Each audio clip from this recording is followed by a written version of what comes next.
Now that right there was a demonstration of the brand new Boss RC-500 looper station, the brand new loop pedal from Boss that is replacing the much loved Boss RC-30. Now the Boss RC-30 is one of Boss's best selling looper pedals, and now they have upgraded it for 2020, almost 10 years later, with the Boss RC-500. Now in today's video, I'm going to give you my review, some of the pros and cons of the Boss RC-500, having used it for the past few weeks. Now for full transparency, in today's video, Rowlands UK were kind enough to send me a Boss RC-500. However, I also bought myself a Boss RC-500, so my opinion in today's video is 100% genuine. It's not paid for or sponsored in any way whatsoever. They simply just sent me this unit so I could do some performance videos with the new looper pedal. So I now want to show you how the Boss RC-500 actually works. Now, if you're looking for more technical specifications on the Boss RC-500, check out my Out the Box episode over here, where I unboxed the brand new Boss RC-500,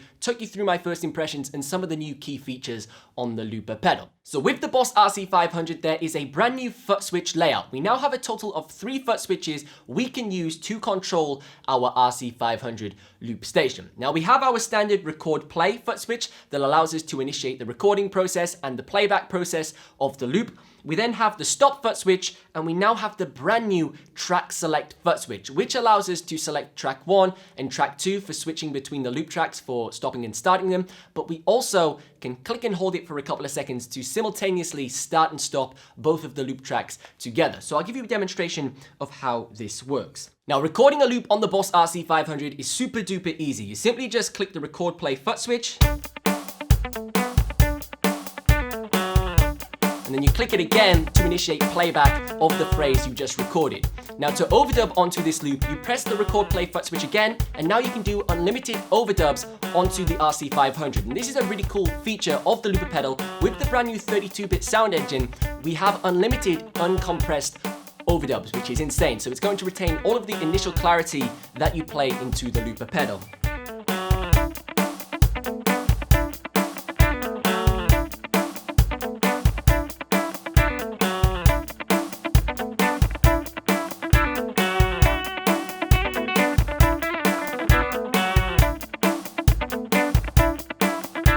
To stop my loop track, all I've got to do is just select the stop foot switch like that, and it stops the rhythm section and also stops the loop that was previously playing back. And we can customize how the rhythm section responds to the recording and stopping of loops in detail within the menu as well, which is really cool. Now to go over to track 2 and record onto that loop, you simply click this track select foot switch over here and it'll jump you over to track 2. And signified by all of the blue lights on my RC-500, that shows that track 2 is empty because the blue lights are illuminating. So I can continue and record a second track onto this loop pedal.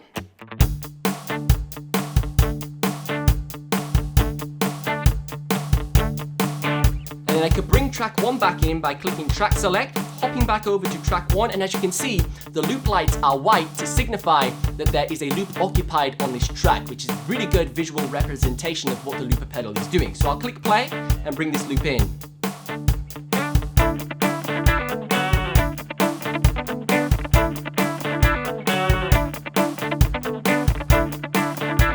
Now if I want to stop both of these loop tracks, I just hold the track select button in for a couple of seconds and it will select both track 1 and track 2, and I can stop both of the loop tracks simultaneously and start both of the loop tracks simultaneously. Awesome feature, and the track select foot switch makes this looper pedal so easy to use.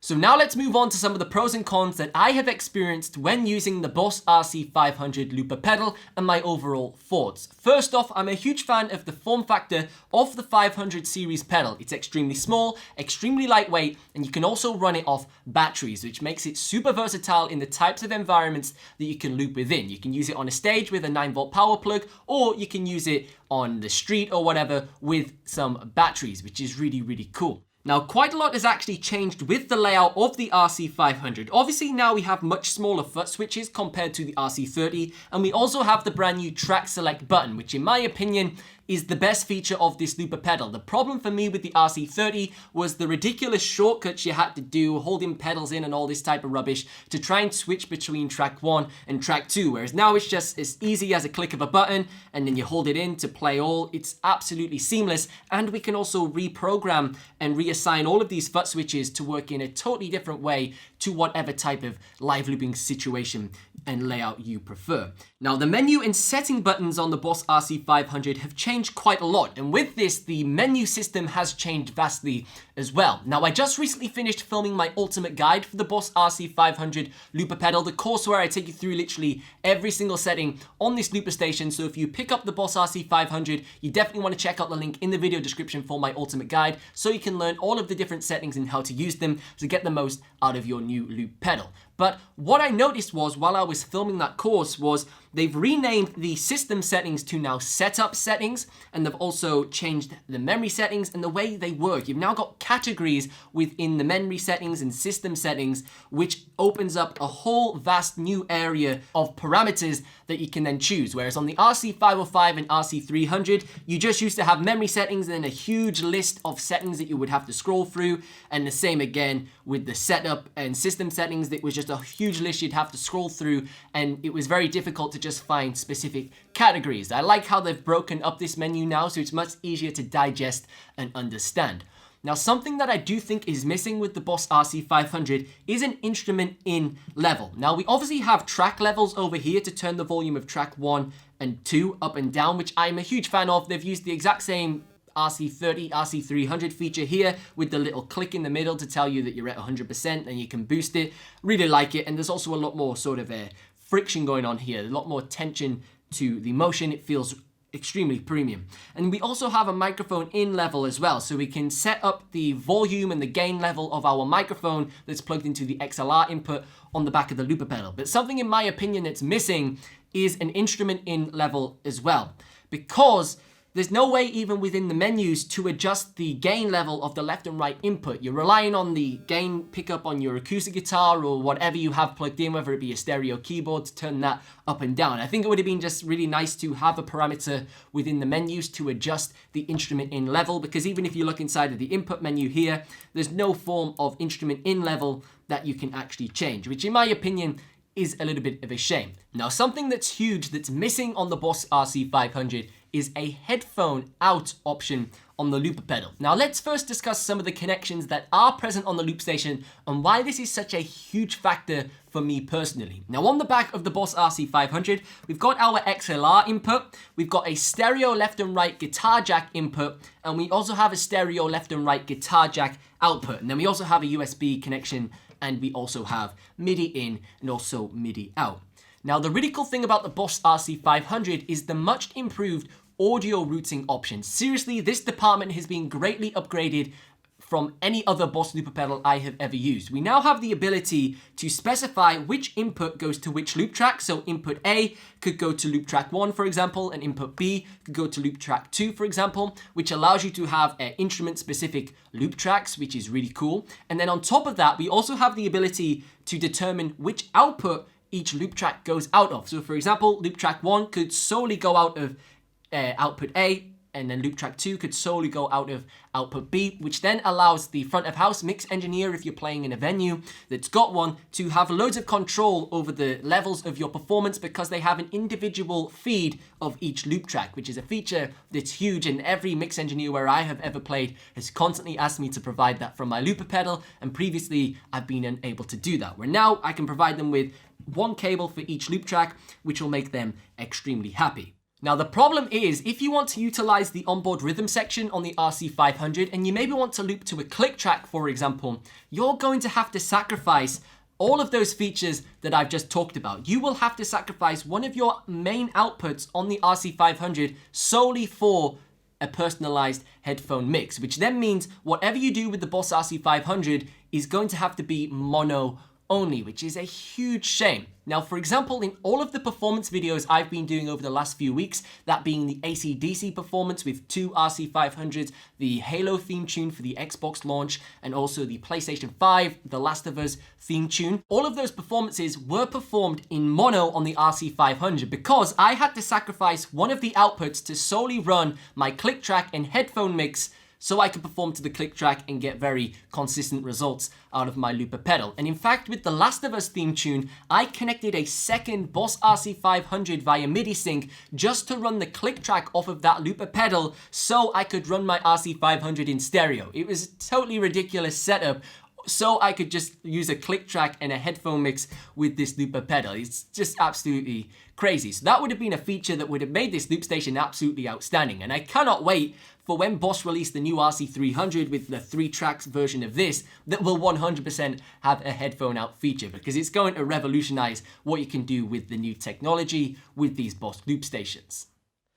So let's actually talk about some of the MIDI capabilities of the Boss RC-500, because this is a huge talking point. For the first ever time, Boss have integrated MIDI compatibility with their flagship dual track looper pedal. Yes, we had it on the Boss RC-10R, but that was more of a rhythmic drum machine orientated looper pedal, and the Boss RC-30 didn't have any form of MIDI connections because the traditional 5-pin MIDI connector was just simply too large for such a compact loop station. Well, fortunately now Boss have innovated in the MIDI department, and they now use aux cables, TRS jacks, to transmit MIDI data between your devices. And I'm a huge fan of this integration. Originally, I wasn't too convinced by it when I had the Boss RC-10R, but now more Boss devices support it, such as the brand new GT1000 Core, the Boss RC5, the RC-500. I'm starting to really enjoy the convenience that it presents, and also how small it is and the space it saves on your pedal board. Now, because I own 2 Boss RC-500s, this gave me the perfect opportunity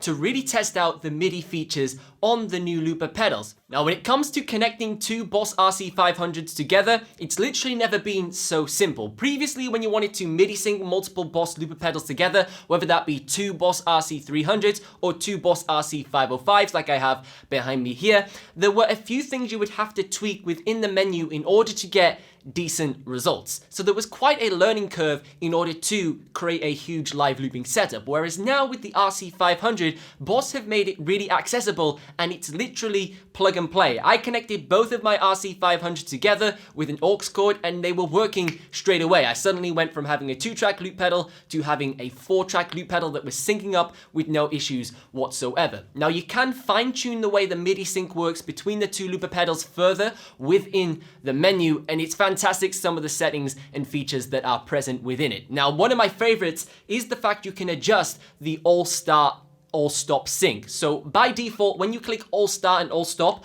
on your master looper pedal, all 4 loop tracks will begin to play back. But you have the option to turn this on or off and change how it works, and basically it keeps both of the loop pedals separate to one another but still synced. It's really cool and really flexible how you can use it. Now, if you want to see multiple Boss RC-500s in action, then check out this video over here where I combine multiple Boss RC-500s with a Boss RC-505 and also the brand new Boss RC-5 loop station to create a 10-track looper pedal, where I then performed multiple AC/DC tracks in the ultimate AC/DC medley to celebrate the launch of the brand new AC/DC album. Now, a major discussion point with the Boss RC-500 is the ability to connect an external MIDI foot remote to expand the control you have of your looper pedal. Now, this right here is the Nektar MIDI foot remote. And if you've been a part of my channel for a while, you will know I'm a huge fan of this MIDI foot remote. In fact, I use this with my Boss RC-505 to transform the tabletop looper into a floor looper pedal that I control with my feet while I do my guitar looping. Well, I've used the Nektar with the Boss RC-500 and I've had some really impressive results. Now, with the Boss RC-500, you can set up a maximum of 8 custom controller assigns. So theoretically, you could set up 8 different foot switches on your Nektar to control different functions within the RC-500's menu.